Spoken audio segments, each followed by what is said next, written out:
331 million people live in the United States. I looked it up today. That's a lot. I didn't even know there were that many people here.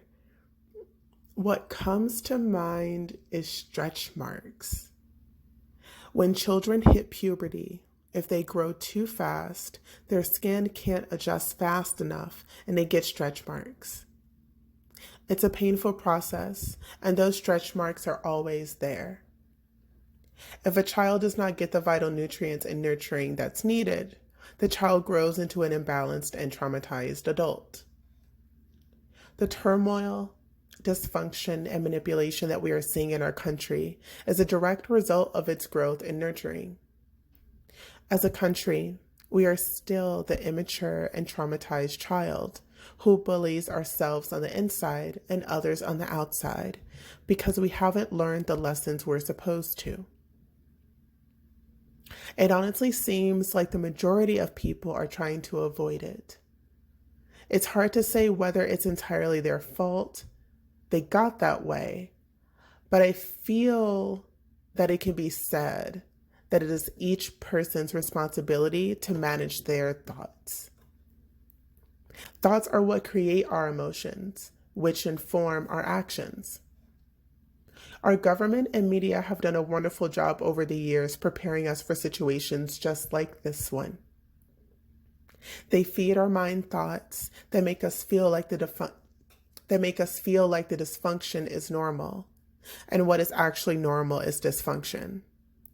This creates resistance to self-reflection, which is needed for healing the dysfunction and trauma and embracing the truth of ourselves. The situation actually becomes an issue when those are the only thoughts being presented and opposing thoughts are villainized.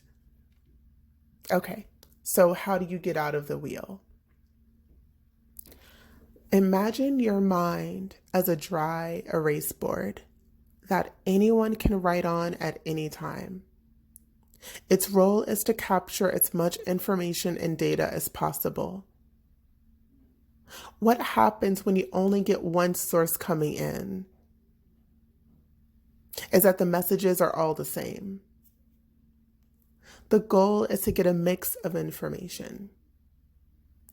When scientists do experiments, they don't just include one type of group. They have multiple types so they can understand the results across a variety of situations. The purpose of the mind is to increase awareness and, over time, gain wisdom. It's not actually supposed to be your decision maker. It wasn't meant for that. It was meant for inspiration and conceptualization. Every night, wipe the board clean and give your mind a rest. This is Asha. See you next time.